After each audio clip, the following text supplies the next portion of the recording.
जय हिंद इंडिया।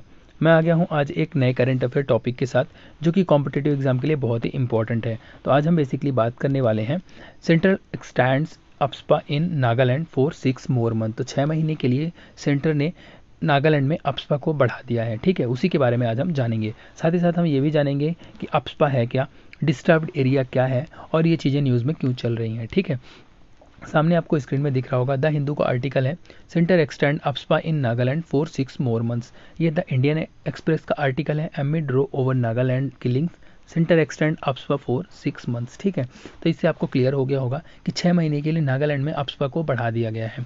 ठीक है, ये चीज़ें जो न्यूज़ में चल रही हैं इसका कुछ बैकग्राउंड इन्फॉर्मेशन मैं आपको देना चाहता हूँ।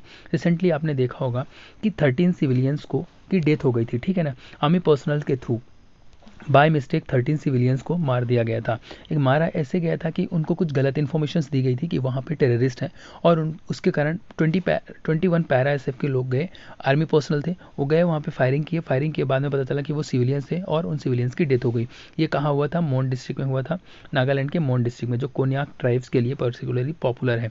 उसके बाद से इसको अप्सपा को हटाने के लिए और ज़्यादा प्रॉब्लम क्रिएट करने लग गए, लेकिन उसको कंट्रोल किया गया। नाउ आगे बढ़ने से पहले आपको एक इंपॉर्टेंट क्वेश्चन का आंसर देना है। क्वेश्चन ये है कि ऐसा इंडिया का कौन सा स्टेट है जिससे रिसेंटली अप्सपा रिवोक किया गया था।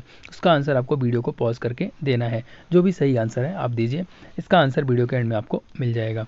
ठीक है ना, आगे बढ़ने से पहले अप्सपा क्या है आप ये जान लो। अप्सपा का मतलब क्या होता है? Arm forced special power act. Okay, इसका प्रॉपर नाम क्या है? Arm forced special power act. इसके नाम से ही पता चल रहा है कि स्पेशल पावर दिया जाता है आर्म पर्सनल को। ठीक है, ये कब लाया गया था?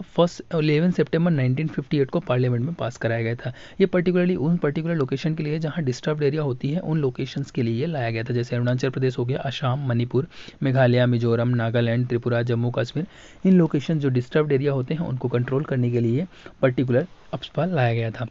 ये जो स्पेशल पावर देता है वो कौन कौन से स्पेशल पावर होते हैं? जैसे फायर कर सकते हैं, किसी के ऊपर डाउट है उनको डायरेक्टली वो फायर किया जा सकता है, विदाउट वारंट उनको अरेस्ट किया जा सकता है। कुछ भी ऐसा डंप या शेल्टर है जिसको हमें डाउट है, सस्पेक्ट है, उसको हम डिस्ट्रॉय कर सकते हैं। ठीक है, तो ये स्पेशल पावर दिए जाते हैं आर्म फोर्स के मेंबर को। ओके ना, यहाँ पे करंट डेवलपमेंट क्या है, ये चीज़ें न्यूज़ में क्यों है?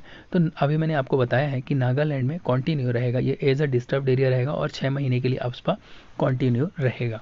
इसी के कारण ये न्यूज़ में है।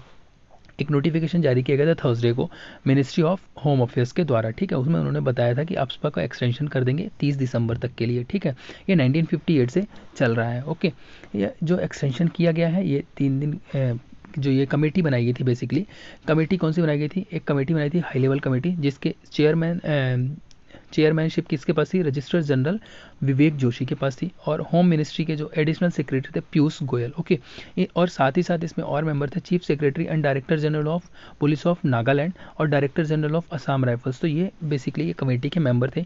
इन्होंने डिसाइड करके बताया है कि नागालैंड में अभी 6 मंथ के लिए एक्सटेंशन कर देना चाहिए। इन्होंने अपनी फाइनल रिपोर्ट सबमिट करनी है 45 डेज के अंदर। ओके, इस कमेटी की रिपोर्ट फाइनल मिल जाएगी। नाउ आपको मैं ये बताना चाहता हूँ कि ये डिस्टर्ब्ड एरिया है क्या, बेसिकली कैसे पता चलता है कि ये डिस्टर्ब्ड एरिया है।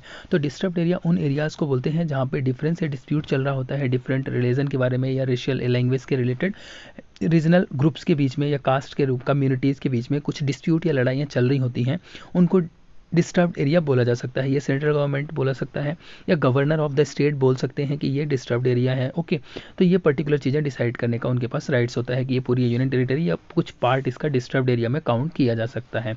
तो डिस्टर्ब्ड एरिया क्या है आपको समझ में आ गया होगा ना। मैंने आपसे क्वेश्चन पूछा था कि इंडिया का कौन से स्टेट से रिसेंटली ये रिवोक किया गया है अप्सपा, तो उसका आंसर है Tripura.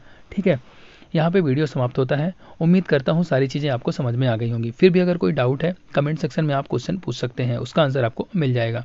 Thanks for watching the video. जय हिंद इंडिया।